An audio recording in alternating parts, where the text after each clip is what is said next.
వాగీశాద్యా సుమనస సర్వార్థానాముపక్రమే యం నత్వా కృతకృత్యా స్యుః తం నమామి గజాననం.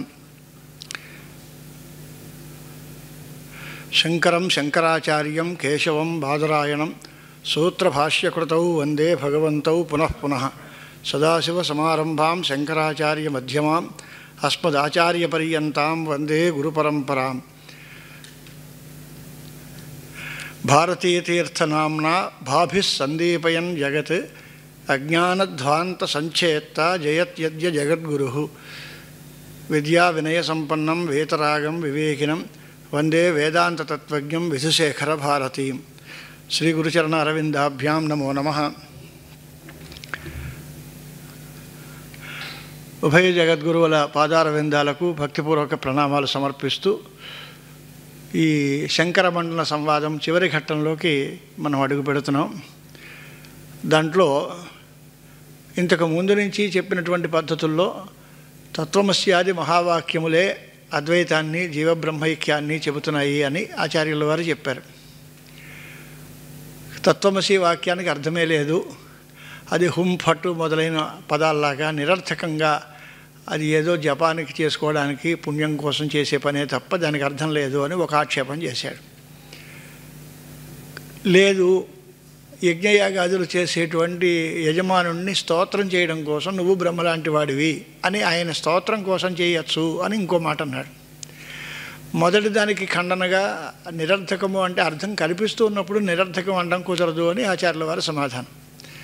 రెండో దానికి దాన్ని ఏదో ప్రశంస చేయడానికి అంటే ఆ కాండలో ఉంటే దాన్ని ప్రశంస అనొచ్చు, కానీ వేరే కాండలో ఉన్నది దానికి ప్రశంస కాదు అని సమాధానం చెప్పారు. మూడోది ఉపాసన కోసం చేస్తాం, ఇది ఏదో మనస్సుని బ్రహ్మగా భావించాలి, అన్నాన్ని బ్రహ్మగా భావించాలి, ఇలాంటి ఉపాసనలు ఉన్నాయి. అలాగే జీవుణ్ణి బ్రహ్మగా భావించాలి అనేటువంటి ఉపాసన దీనిలో చెప్తున్నాము, ఇది అభేదం కాదు అని మరొక ఆక్షేపం చేశారు మండనాచార్యులు. దానికి సమాధానం కూడా ఉపాసీయత అనే పదం ఇక్కడ లేదు, అంచేత అది కూడా కుదరదు అని దాన్ని కూడా కాదన్నారు. పోనీ జీవుడు బ్రహ్మ సమానులు, వాళ్ళకిద్దరికీ పోలిక ఉంది అని చెప్తాము, సామ్య ప్రత్యాయకం బోభవీతు అని మాట అన్నాడు.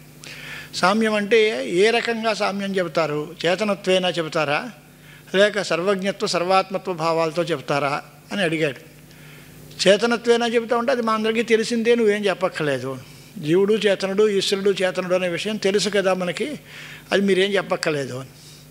కాదు, సర్వజ్ఞత్వము సర్వాత్మభావము ఉంది అంటే అయితే మా సిద్ధాంతంలోకే నువ్వు వచ్చావు.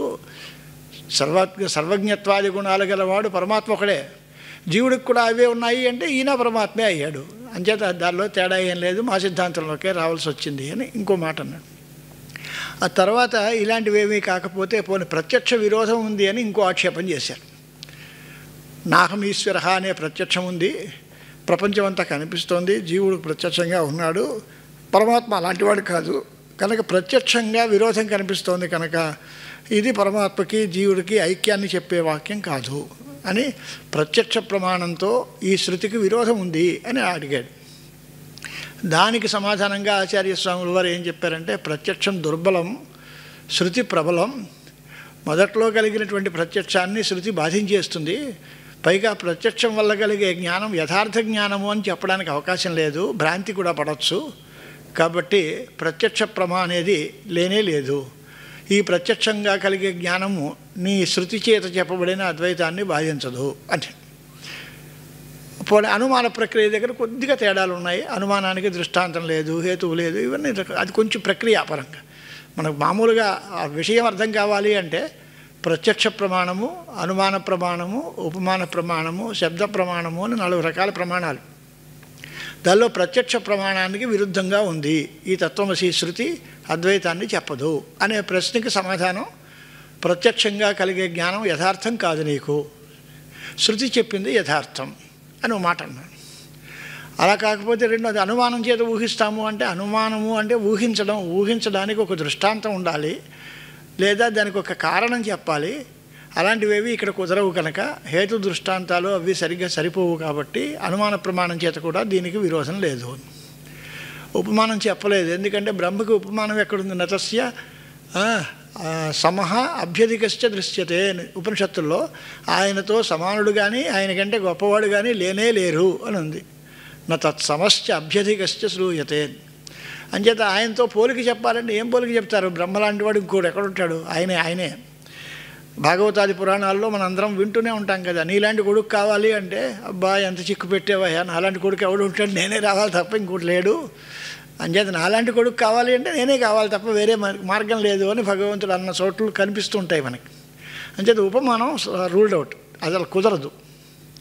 ఇక శబ్ద ప్రమాణం దగ్గరికి వచ్చేసరికి శృతికి శృతి చేతే బాధ ఉంటుంది అని నిన్న మొదలుపెట్టాం మనం.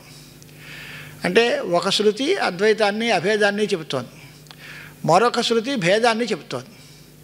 ఆ శృతి నిన్న అనుకున్నాం మనం, ద్వాసుపర్ణ సయుజా సఖాయ సమానం వృక్షం పరిషస్వజాతే అని ఓ మాట చెప్పాం.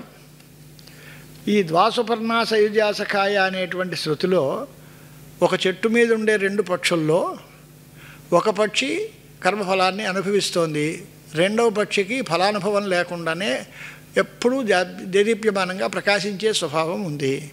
ఈ ఇద్దరు ఎవరు అంటే మొదటివాడు కర్మఫలాన్ని అనుభవించేవాడు జీవుడు, రెండవ వాడు కర్మఫలంతో సంబంధం లేకుండా ఉండేవాడు ఈశ్వరుడు. ఆయన ఎప్పుడూ అలా వెలుగుతూనే ఉంటాడు. ఆయనకి ఏదో నీరసం వచ్చింది, ఆహారం లేదు, ఈ మాటలు ఏమి ఉండవు అక్కడ. అంచేత అనస్నన్ అన్యః అభిచాకసీతి, తినకుండానే ఆయన ప్రకాశిస్తూ ఉంటాడు. ఈయన మొదటివాడు తింటాడు అంటే ఇది ఉత్తి ఆహారం కాదు, కర్మఫలానుభవం. జీవుడు తమ పూర్వజన్మల నుంచి ఇప్పటి వరకు చేసినటువంటి మంచి చెడ్డ పనుల యొక్క ఫలితాలని అనుభవిస్తూ ఉంటాడు. దానివల్లే మంచి పనుల యొక్క ఫలితం సుఖం, చెడ్డ పనుల యొక్క ఫలితం దుఃఖం. ఈ సుఖ దుఃఖానుభవం జీవుడికి ఉంటుంది. ఈశ్వరుడు ఎప్పుడు అలాగే ఉండదు, ఆయనకి దుఃఖం ఉండదు, నిత్య సుఖం ఆయనకి. ఈశ్వరుడు యొక్క జ్ఞానం నిత్యం, ఈశ్వరుడు యొక్క సుఖం నిత్యం. అది ఫలానాప్పుడు వచ్చింది ఫలానాప్పుడు పోయింది ఈ మాటలే ఉండవు. ఆయన ఎప్పుడూ సుఖంగానే ఉంటాడు, ఎప్పుడూ ఆనందంగానే ఉంటాడు. ఆయన స్వరూపమే అది, సత్య జ్ఞాన సుఖాత్మక అని పరమాత్మ యొక్క స్వరూపం చెప్తాం. ఈ పరిస్థితుల్లో జీవుడిని ఈశ్వరుణ్ణి వేరే వేరేగా చూపిస్తోంది కనుక ఈ శృతి ఇది భేదబోధక శృతి, అంటే భేదాన్ని చెప్పే శృతి. మీరు చెప్పింది తత్వమసి అనేది అభేదాన్ని చెప్పే శృతి. ఈ రెండిటికి విరోధం వచ్చినప్పుడు భేదబోధక శృతి దాన్ని బాధించేస్తుంది కదా, స్పష్టంగా కనిపిస్తోంది. దీనికి ప్రత్యక్షం అనుకూలంగా ఉంది. మనం ఇది వేరు అది వేరు, వీడు ఫలాన్ని అనుభవిస్తున్నాడు ఆయన ఏమీ అనుభవించట్లేదు కనుక ఆయన వేరు ఈయన వేరు అనొచ్చు కదా అని మాట అంటే, అప్పుడు సోముల వారి యొక్క సమాధానం ఏమిటి అంటే, ప్రత్యక్ష సిద్ధమైనటువంటి భేదం ఉంది, అది మనం ఈ శృతి చేత చెప్పాము అంటే దానివల్ల ఏ ప్రయోజనాన్ని నువ్వు సాధిస్తావు? ఆయన వేరు నేను వేరు అన్నావు, ఏమిటి లాభం నీకు? ప్రత్యక్ష సిద్ధమైన భేదాన్ని చెబితే దానివల్ల వచ్చే ప్రయోజనం ఏమీ లేదు.